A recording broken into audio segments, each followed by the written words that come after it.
Welcome to Deep Sleep Tales. Tonight I'll carry you to a freezing winter morning in the 1880s, to an unfinished story, to a farewell that quietly embeds itself in the heart and never leaves. This is a tale of waiting, of promises kept and broken, of love that endures even when hope does not. If these narratives bring you peace, you can subscribe to the channel and turn on notifications. Your presence here, in this quiet space we share, means more than you know. Now write in the comments where you're listening from. I want to know from which corner of the world you're joining this quiet evening. Are you in a bedroom in Tokyo, an apartment in New York, a cottage in the English countryside? Wherever you are, you're welcome here. Now settle in comfortably, let your eyelids grow heavy, take a deep breath and leave the day behind. Release the tension in your shoulders, unclench your jaw, let your hands rest gently wherever they fall. Let my voice sweep you into the depths of 1887 winter, to a small town in northern England, to a woman named Constance, and to the morning that changed everything. In January 1887, in the small northern town of Thornfield, Constance Ashford woke before dawn to the quiet persistence of falling snow tapping against her window, as though the sky were emptying its last reserves of sorrow onto the frozen earth. The room was dim and bitterly cold. The fire had died in the night, leaving only a faint red glow in the hearth, a final trace of warmth long since spent. She lay still beneath the heavy wool blanket, feeling its weight like the years she had carried in silence, like the long stretch of waiting she had endured while holding on to hope she knew she should release. Her breath drifted into the air in pale mist, small proof that she was still here, still alive, though she had felt like a ghost for so long. Shadows gathered in the corners of the ceiling, and she thought about how darkness never arrived all at once, but crept in quietly until the light was simply gone. The world lingered in that fragile space between night and morning, when the day had not yet chosen its course, and she could almost pretend it might be different, but she knew better. Today would bring an ending, not the beginning she once imagined. After 8 years of waiting, she would finally face the answer she had sensed ever since the telegram arrived 3 weeks earlier.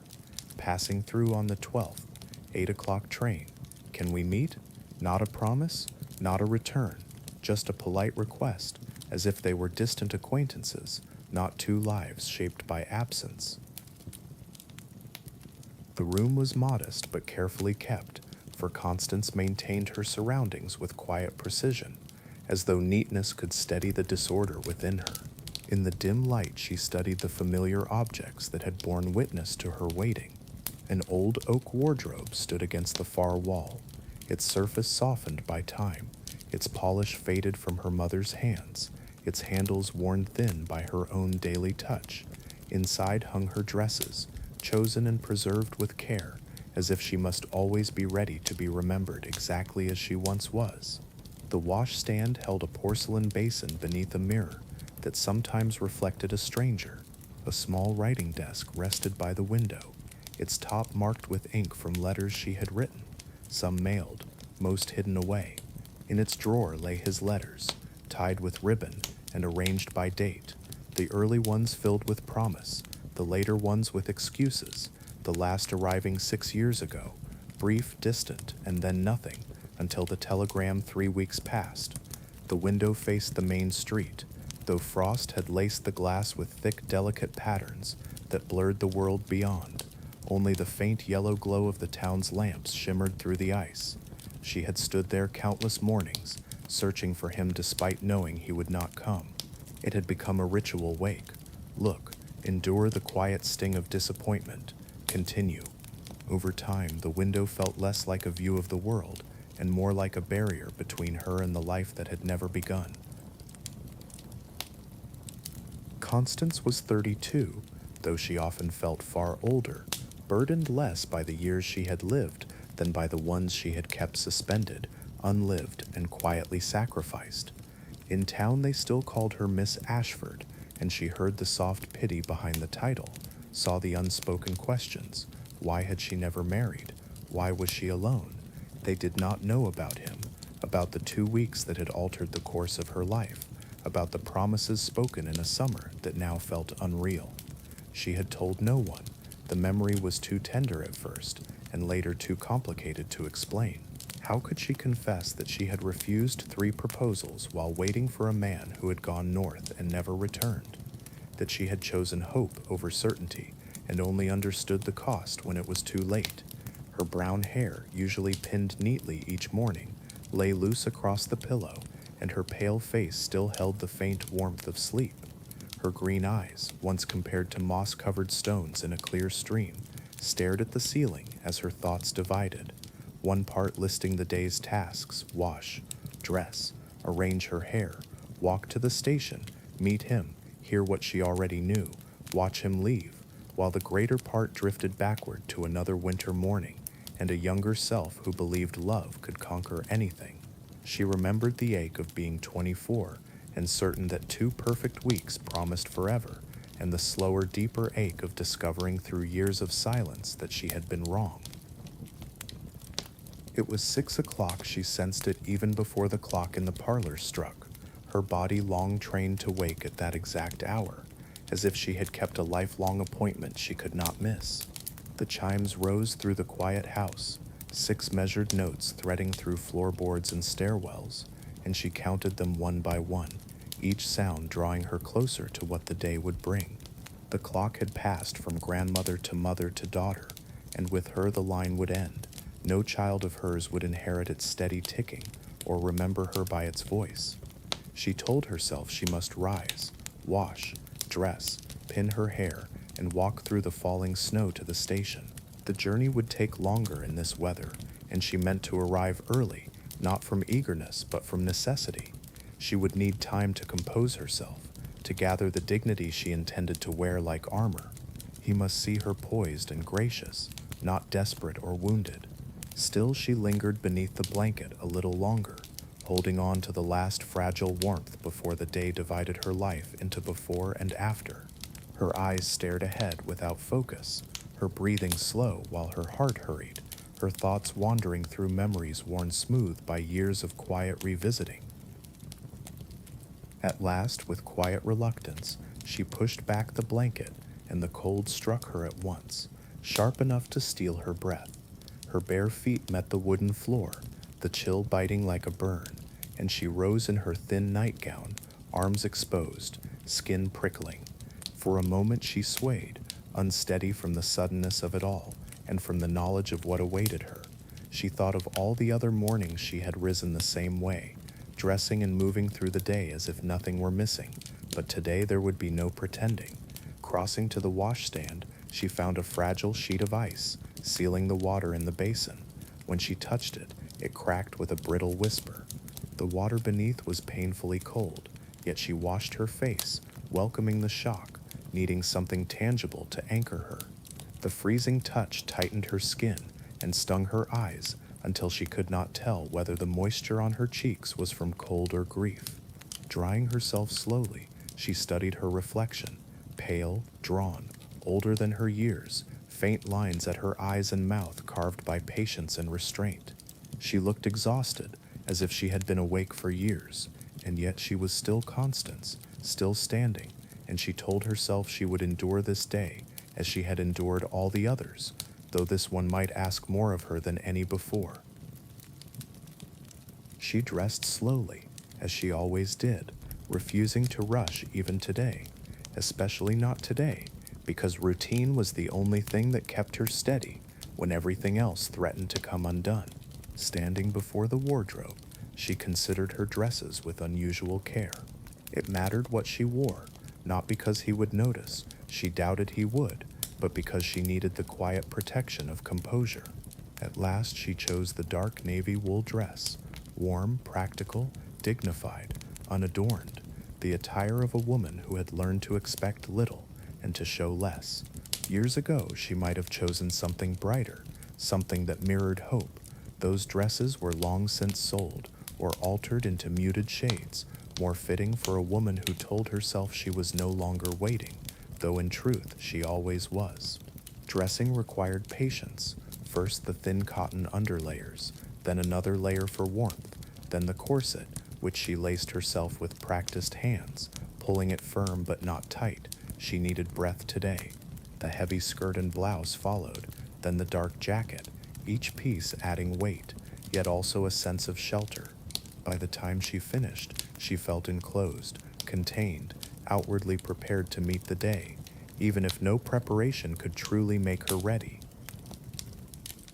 As she pinned her hair before the mirror, she faced the part she found most difficult, truly looking at herself and measuring the distance between the woman she was and the girl she had been. Her movements were slow and precise, each strand drawn back and secured with practiced hands accustomed to solitude.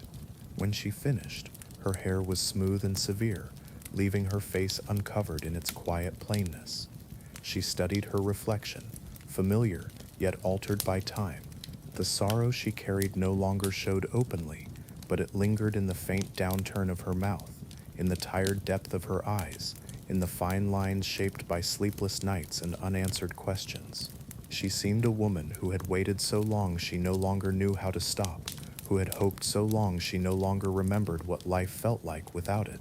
She fastened small silver earrings, her mother's, clasped a simple chain around her neck, and secured a modest brooch at her collar. Gloves slid over her hands, boots were laced with patient care, each small task stretching the minutes, as if delay might soften what lay ahead. Yet she understood that time would not bend for her. The train would arrive, he would step down, and whatever composure she gathered would not spare her heart from breaking once more. She descended the stairs, each step answering her weight with a familiar creak, the old house murmuring, as it had for generations of Ashfords before her. She knew every sound, the sharp squeal near the top, the long groan midway down, the soft click near the bottom, and could have named her place by them alone. In a life shaped by uncertainty, these small complaints had been steady companions. The parlor greeted her with cold air and a hearth full of gray ash. Though the chill was visible in her breath, she did not light a fire. She did not know if she would return after the station, whether she would walk back through this door and resume the narrow life she had built, or whether seeing him would fracture something beyond repair and send her elsewhere, away from Thornfield and its memories. She doubted she possessed such courage, yet she was no longer certain of anything except her exhaustion. She could not go on living suspended between hope and resignation. Something had to give, because this half-lived existence had worn her thin. She stepped into the kitchen, once the warm center of the house when her mother was alive, filled with the scent of baking bread and simmering stew. Now it was only another cold room. The kettle still rested on the stove, its water faintly warm from the night before. She could have rekindled the fire and made fresh tea, but she lacked the will. Instead, she poured the lukewarm water over yesterday's leaves, producing a thin, bitter brew that felt more like discipline than comfort. She drank it anyway, swallowing the stale liquid as it settled heavily in her stomach, offering her body the smallest measure of strength, while her spirit remained untouched.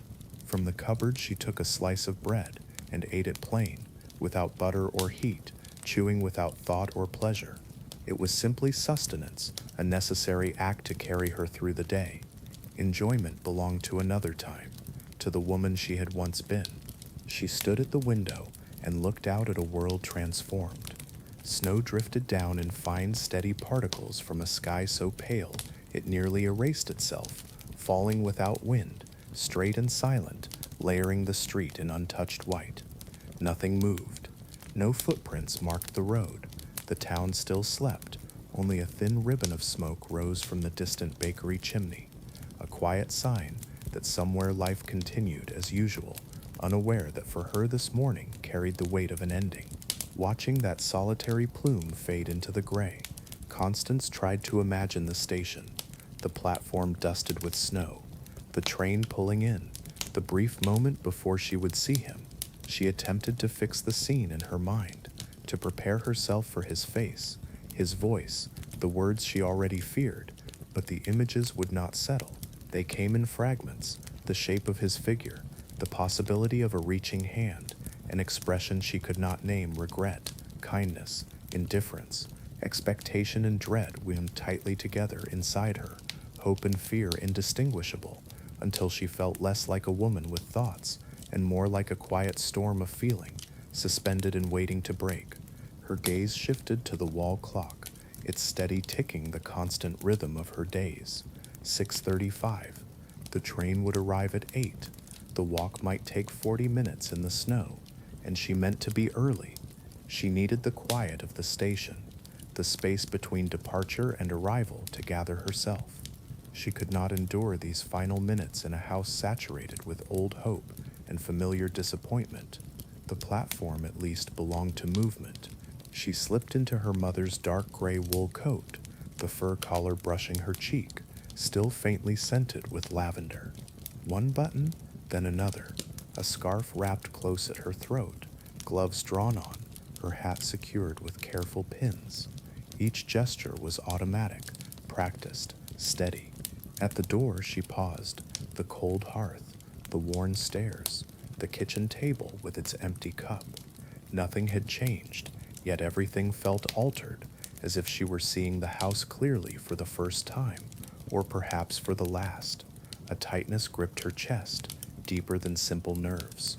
She told herself it was only fear of what awaited her, yet somewhere beneath that reasoning was another truth. This was a threshold. She would step out as one woman and return as another, if she returned at all.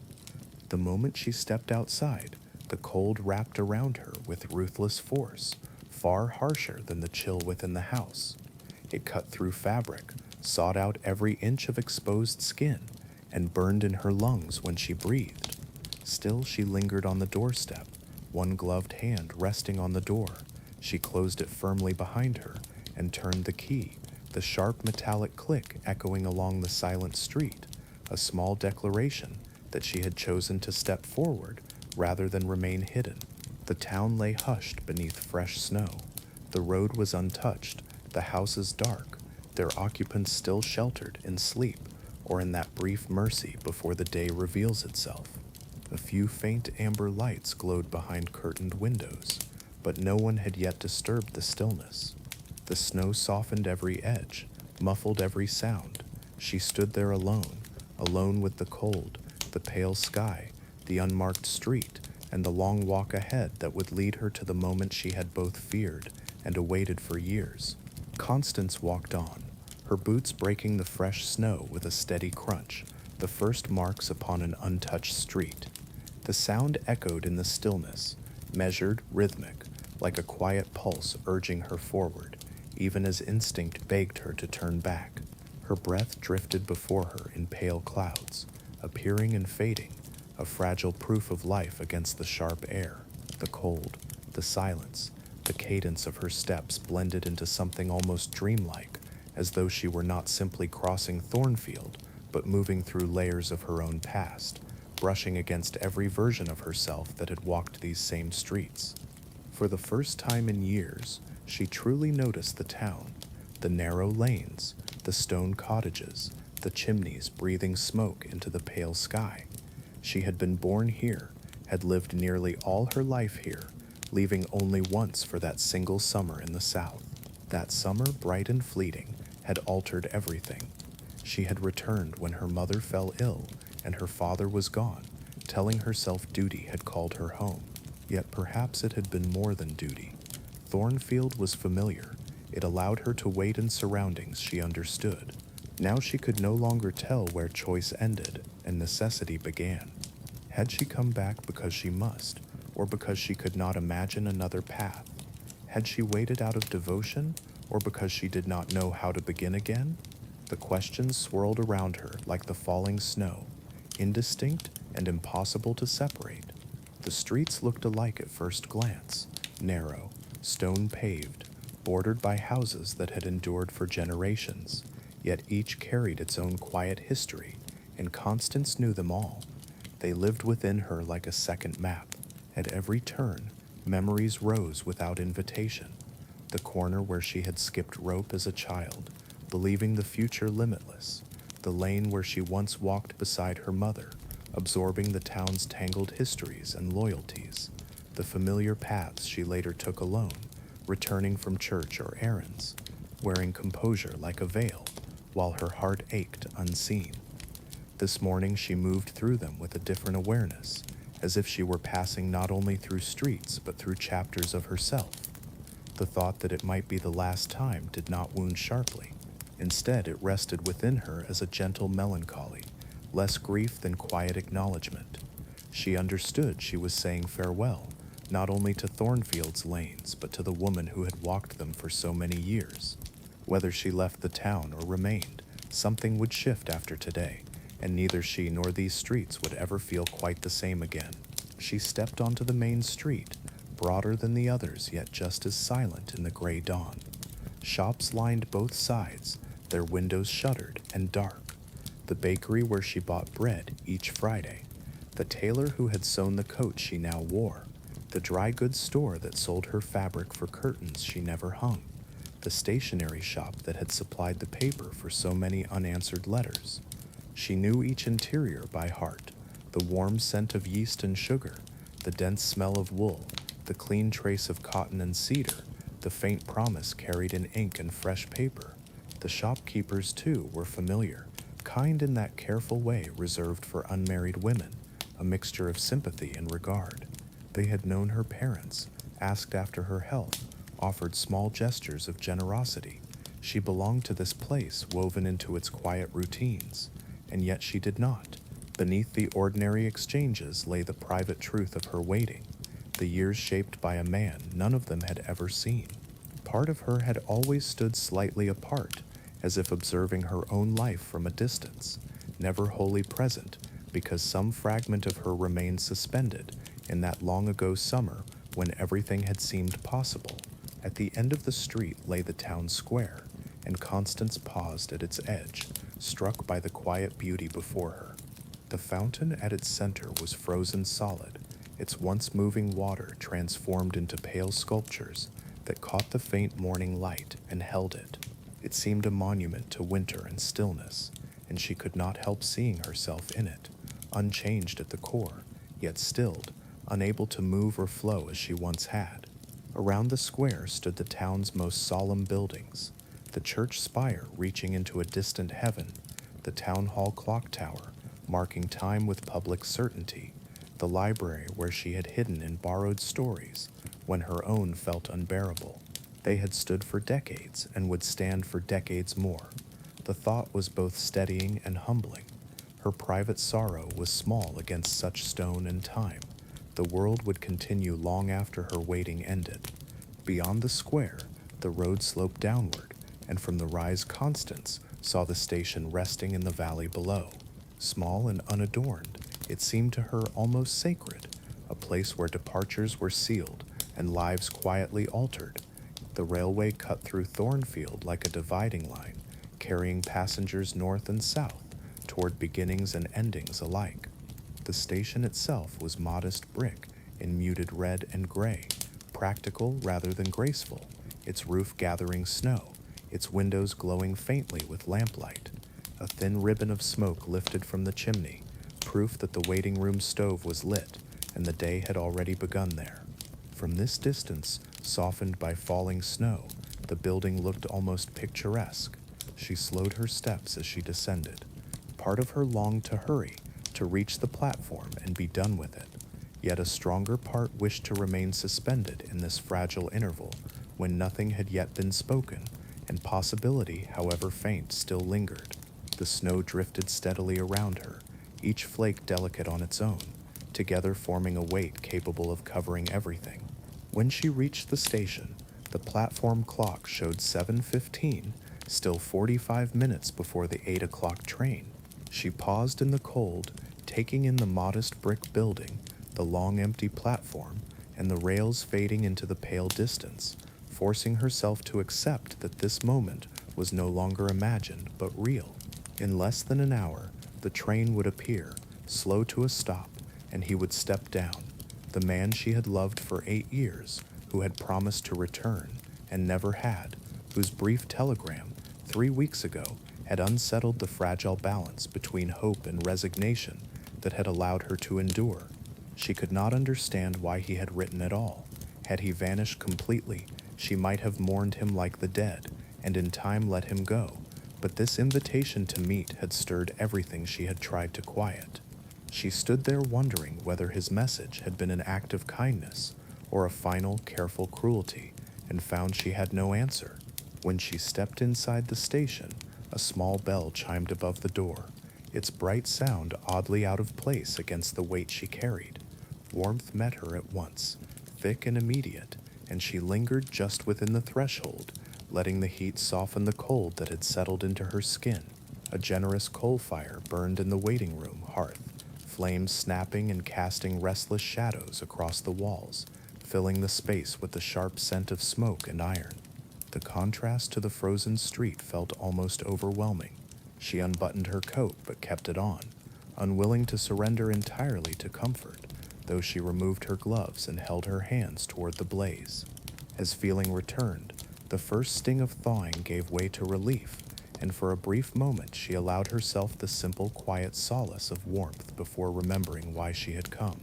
The waiting room was small but comfortably worn, its wooden benches polished smooth by decades of travelers. Behind the ticket window sat Mr. Whitemore, the elderly clerk who had worked there longer than Constance had been alive, his spectacles balanced on the tip of his nose, a newspaper always in hand, and a kind word always ready. When he looked up and saw her, recognition flickered in his eyes, along with what might have been concern. He had witnessed every farewell and reunion in Thornfield for years, selling tickets to soldiers, brides, and families chasing new lives. Perhaps he had learned to recognize the shape of heartbreak. "Good morning, Miss Ashford," he said gently. She greeted him in a steady voice and told him she was waiting for the 8 o'clock train. He nodded, assuring her it would likely arrive on time, despite the light snowfall, then asked softly if she was meeting someone. She answered with a simple nod. Understanding settled in his expression. He invited her to sit by the fire and let him know if she needed anything, then returned to his paper, offering her the quiet mercy of no further questions. Constance chose the bench closest to the fire and sat with her hands folded neatly in her lap, her back straight, her expression calm, like any ordinary traveler waiting for a train, not a woman whose future felt suspended in the balance. The wood beneath her was cold at first, but it slowly absorbed her warmth and grew bearable. She let her gaze wander the room, searching for distraction from the tight circle of anxious thoughts. Faded posters clung to the walls, their corners curled with age, advertising seaside holidays, mountain excursions, quiet lakes once glamorous, now outdated. Women in modest bathing costumes, hikers in old-fashioned dress, painted boats that likely no longer existed. There were city scenes too. London, Edinburgh, Manchester, rendered as glittering places of promise and movement. She had never seen any of them, never traveled farther than her aunt's house the summer she met him 8 years ago. She had imagined those cities often, pictured walking their streets at his side, building a life somewhere beyond Thornfield, but imagination had been all it ever was. Fragile comfort in lonely hours, lovely but powerless to alter the shape of her reality. Beyond the window, snow kept falling, and Constance found herself studying it with quiet fascination. They said no two flakes were alike, and whether or not it was true, she took comfort in the thought that even in endless repetition, there could be something singular. The flakes brushed the glass in a soft, persistent tapping, gathering in pale patterns that slowly blurred the view before melting into thin trails like tears. Through the haze, she could still make out the empty platform, the steel rails stretching into the distance, the trees bowed beneath fresh weight, and the hill she had walked down, her footprints already disappearing, as if she had never passed that way. The sky hung low and gray, neither fully morning nor evening, heavy but strangely peaceful. There was a quiet steadiness in it, a promise of nothing unexpected. The snow would continue, or it would stop. The train would arrive, or it would not. He would step down onto the platform, or he wouldn't, and no amount of fear could alter any of it. At 7:30, the church bells rang through the cold air, each clear chime carrying across town, and Constance counted them without thinking. 7 strokes, half an hour left. Those bells had marked every season of her life, Her baptism, her confirmation, endless Sundays in the same worn pews, her parents now resting in the churchyard soil. She knew every stone of that building, yet this morning the bells felt different, less like a beginning and more like a farewell, as if tolling gently for something already lost. When the sound faded, other passengers began to drift into the station. Farmers and shopkeepers bound for market or work, stamping snow from their boots, warming their hands by the fire, exchanging quiet greetings. A few nodded to her politely, but did not intrude, and she was grateful. In Thornfield, everyone knew everyone else, and though they would surely speculate later, they honored the unspoken rule of distance she had established over the years. It was the quiet agreement of small towns, privacy granted in public, curiosity reserved for behind closed doors, a careful balance she had long ago learned to navigate.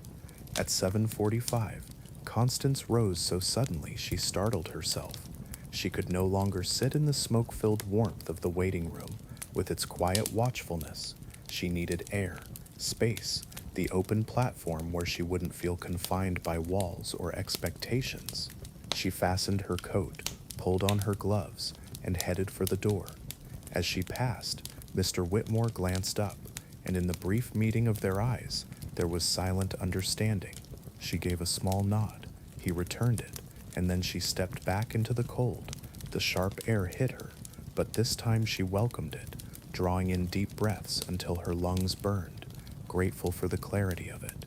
She moved to the platform's edge and stared down the tracks where the train would soon appear, her breath rising in pale clouds that vanished into the falling snow. Her hands trembled, not from the cold, but from the force of her racing heart, pounding in her throat and ears. 15 minutes. In 15 minutes she would see him for the first time in 8 years, and everything would shift. She felt small and frightened, longing to hide from what was coming, yet she did not move.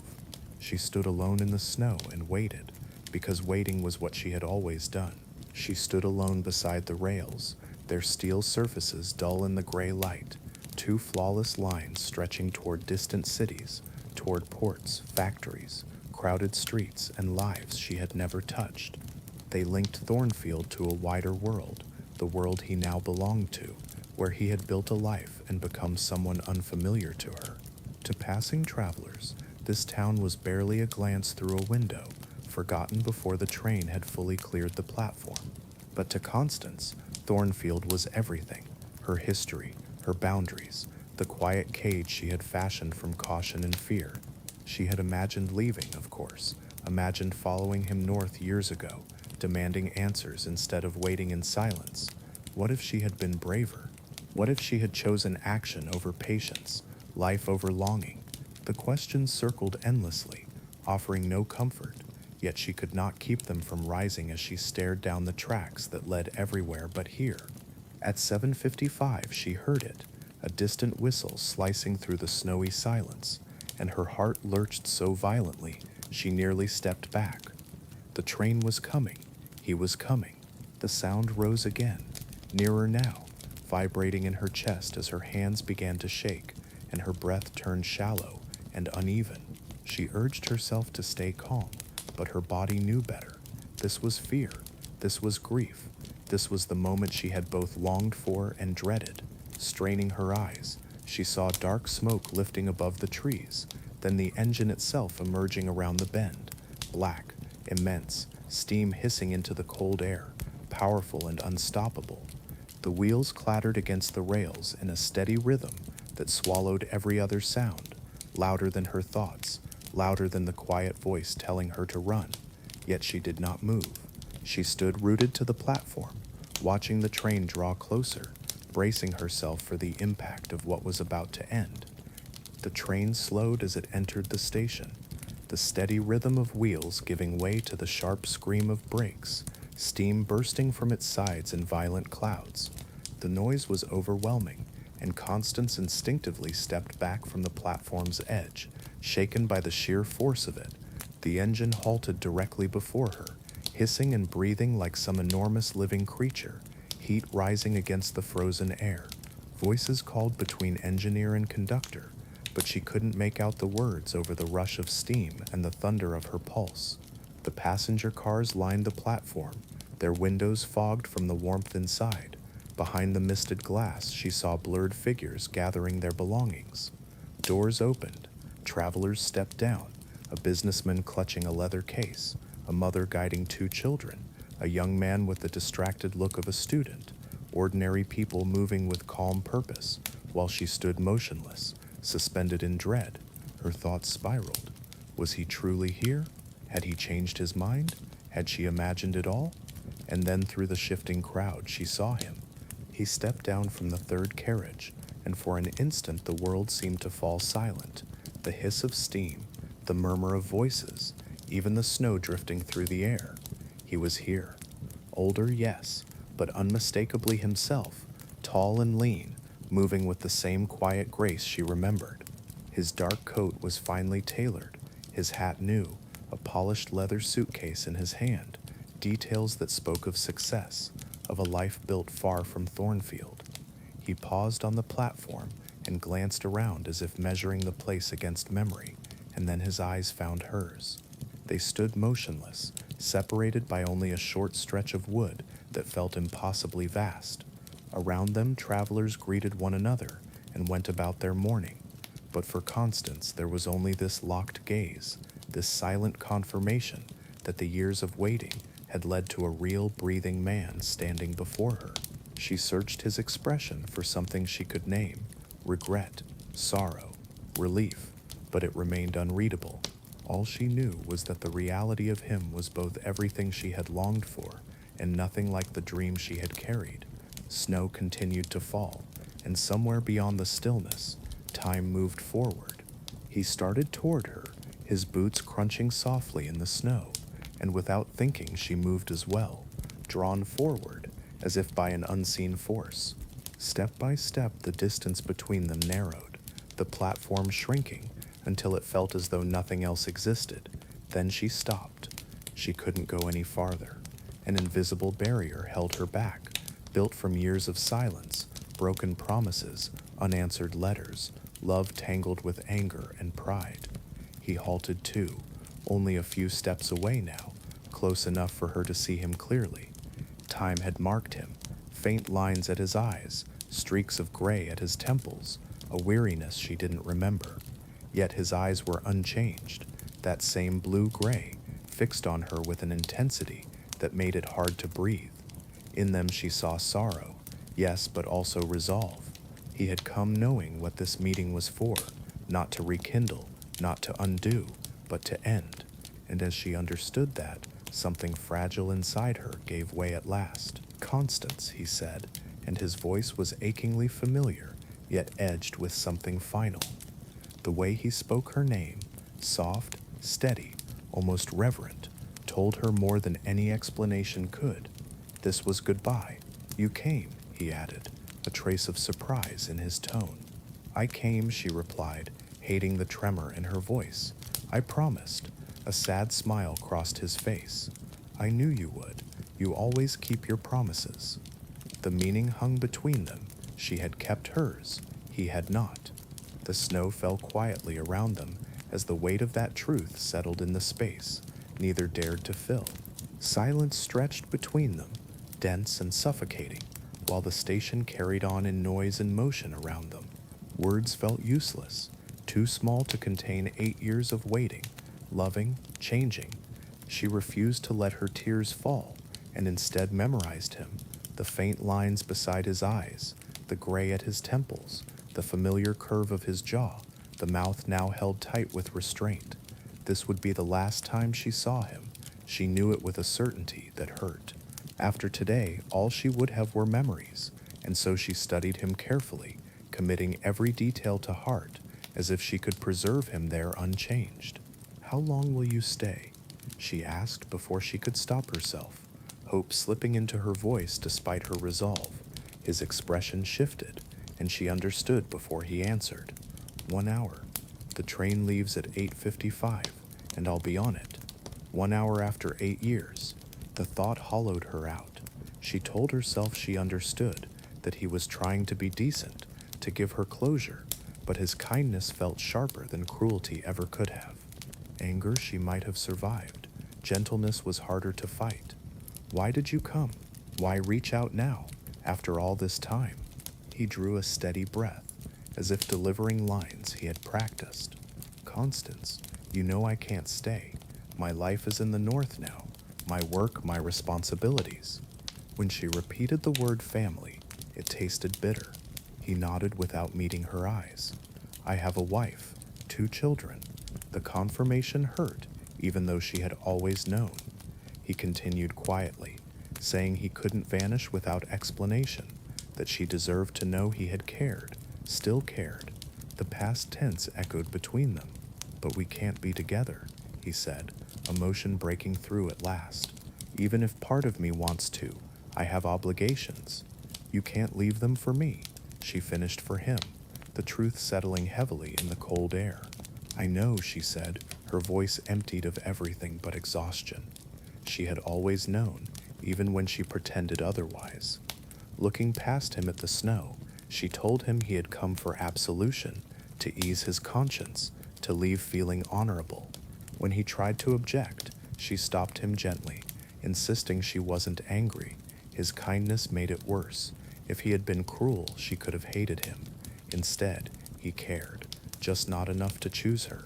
She asked if he remembered that summer as she did, the way it had felt perfect and inevitable.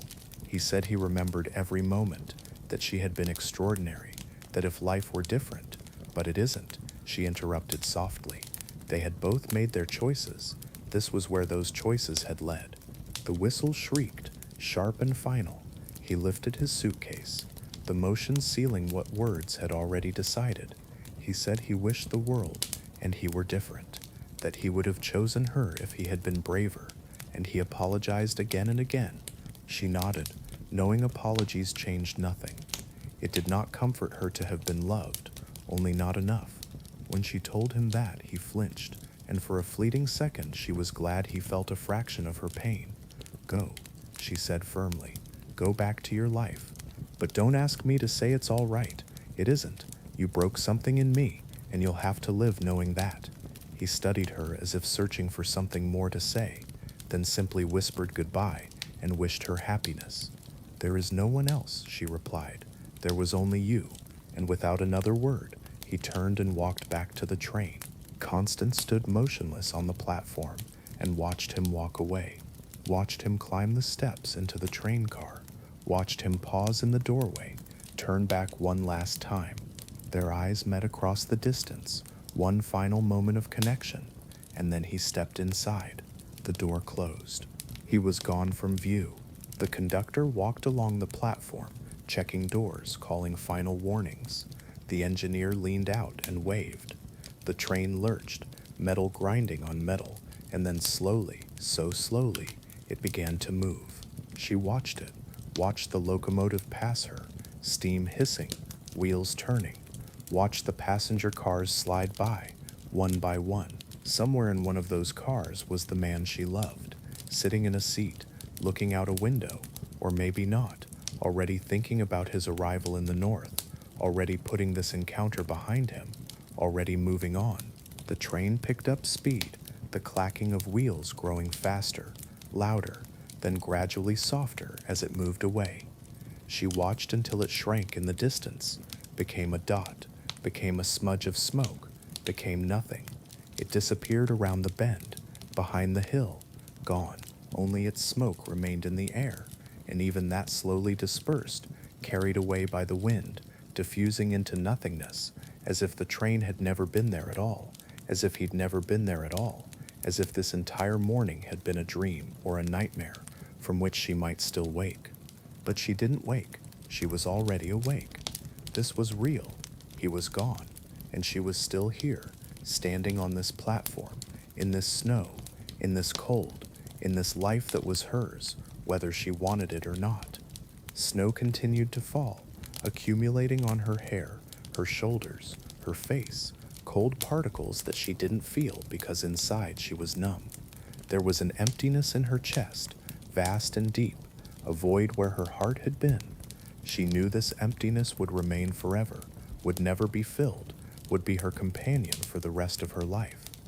She didn't know how long she stood there. Minutes, maybe. Time had lost meaning. She simply stood, staring at the empty tracks, at the place where the train had been, and wasn't anymore. Finally, she turned and walked back toward the station building. Mr. Whitmore was standing in the doorway, and she realized he must have seen everything, or enough.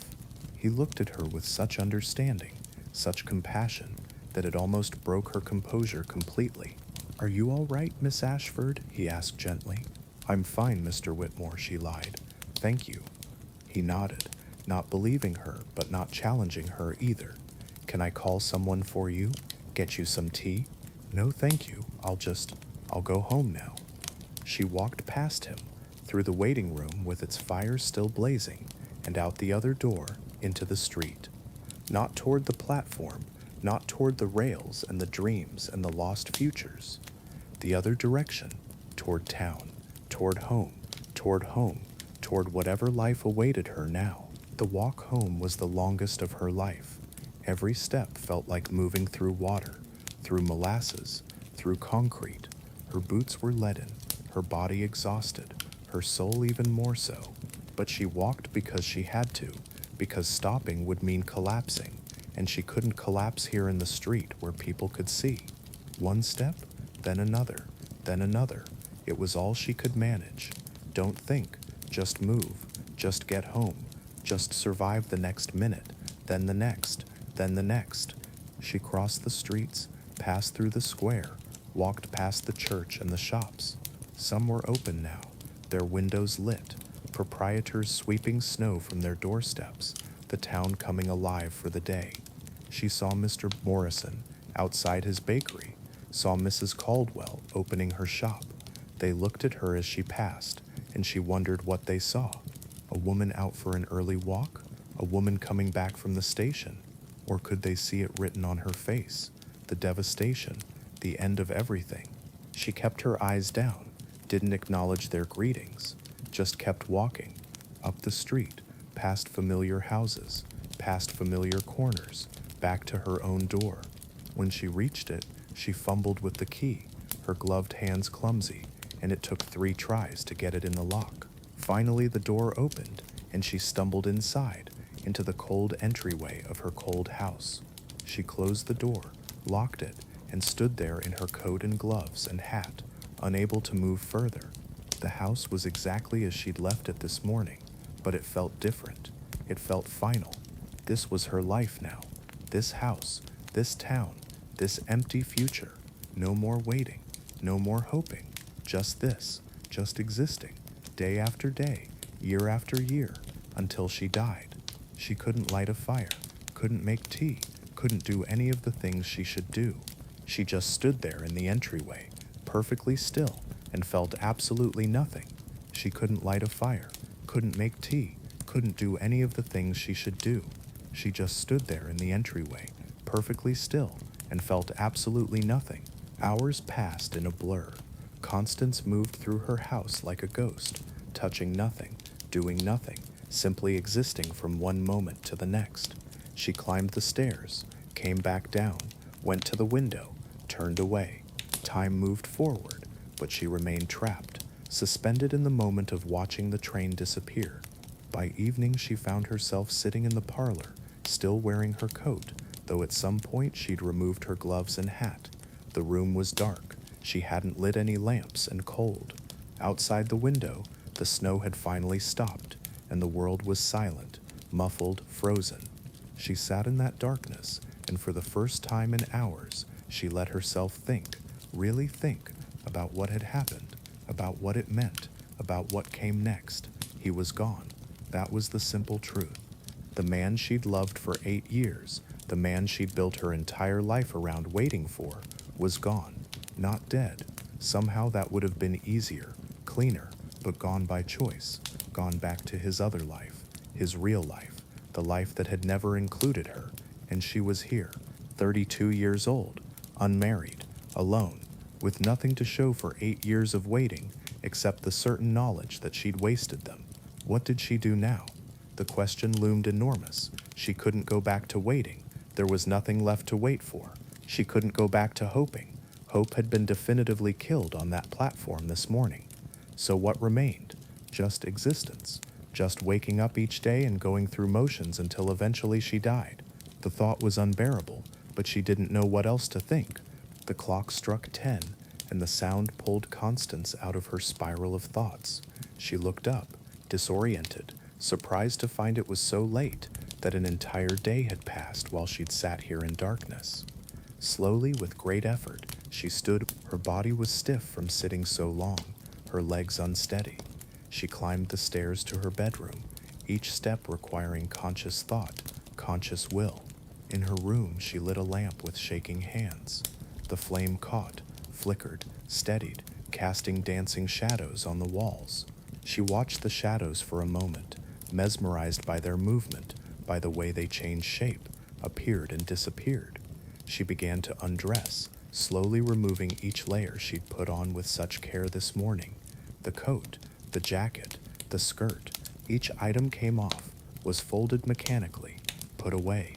She felt like she was peeling away, not just clothes but the day itself, trying to shed what had happened, trying to return to some earlier state where she hadn't yet had her heart broken. But of course that was impossible. She couldn't unknow what she now knew, couldn't unfeel what she'd felt, couldn't return to innocence once it was lost. She put on her nightgown, unpinned her hair, let it fall around her shoulders. She looked at herself in the mirror and barely recognized the woman looking back. Her face was drawn pale, her eyes red, though she didn't remember crying. She looked old, she looked broken, she looked like someone who'd survived something terrible and wasn't sure surviving had been worth it. Slowly, with great effort, she stood. Her body was stiff from sitting so long, her legs unsteady. She climbed the stairs to her bedroom, each step requiring conscious thought, conscious will. She got into bed, pulled the blankets over herself, lay her head on the pillow. The bed was cold. It was always cold, but tonight it felt especially so, as if the cold was coming from inside her rather than from the room.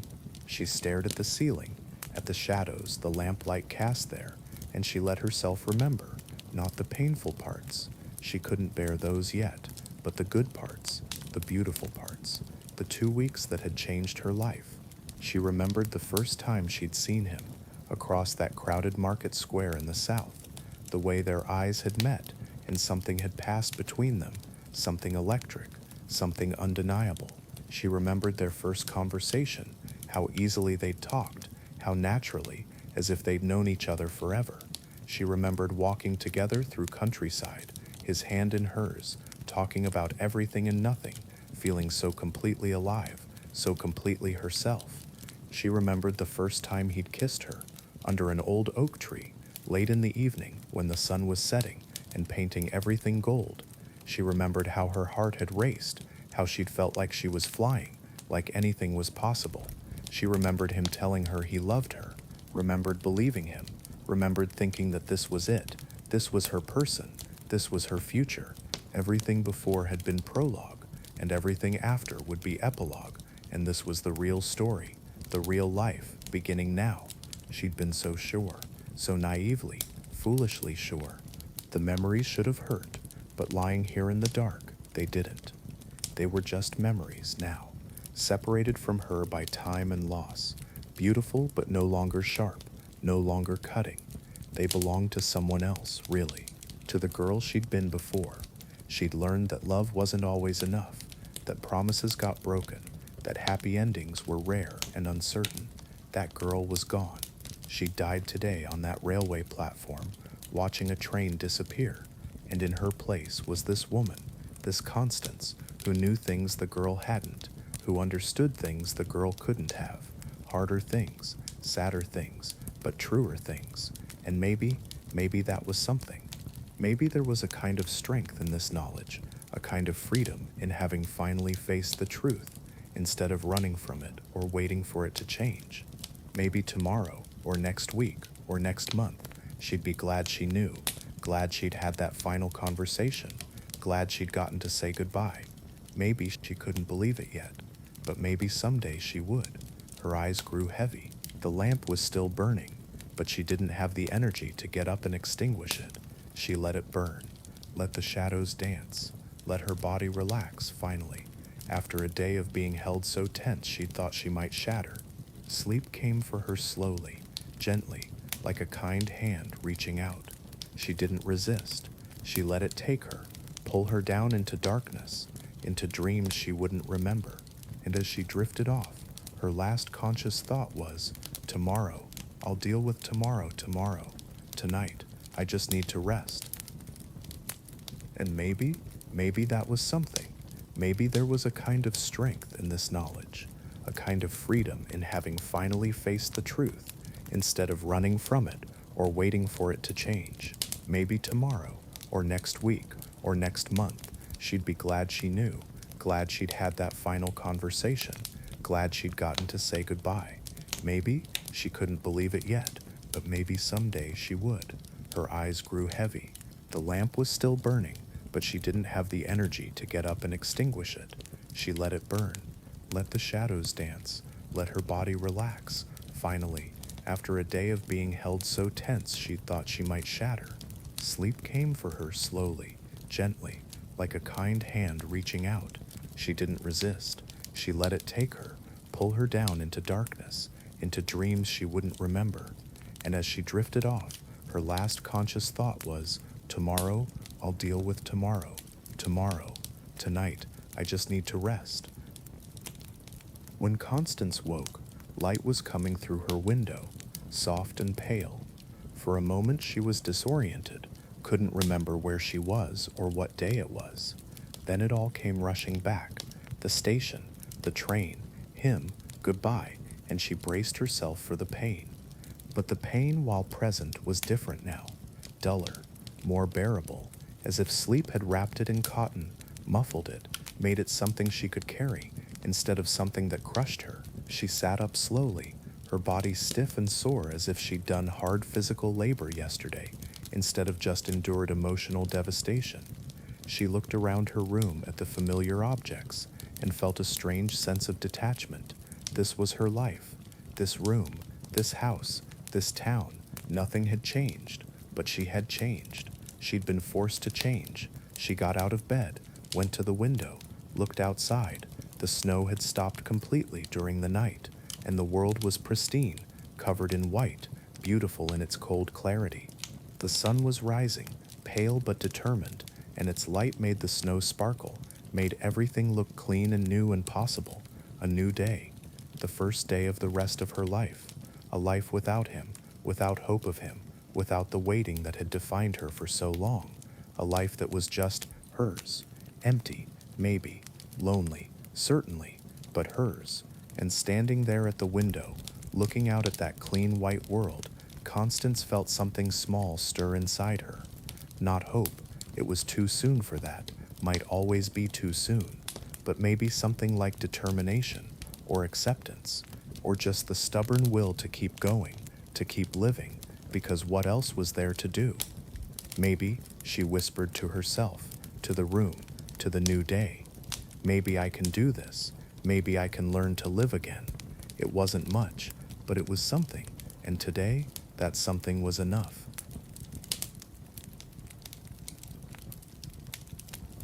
And now you too, like Constance, let go of this day, this burden, these memories. Keep your eyes closed, breathe slowly, deeply, and let all thoughts flow away like a river, endlessly, forever, while you stay on the shore, motionless, peaceful.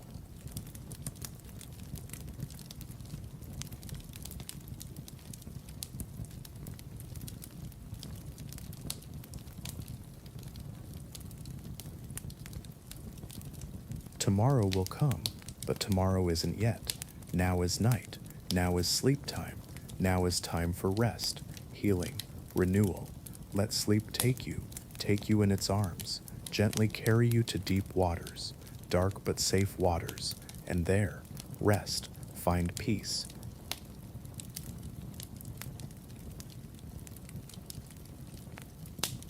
Sleep now, a deep sleep, a comfortable sleep, a peaceful sleep. Constance slept, you sleep too. The train left, the day ended, but you're still here, still breathing, and that's enough. That's valuable. That's beautiful. Sleep, sleep, sleep.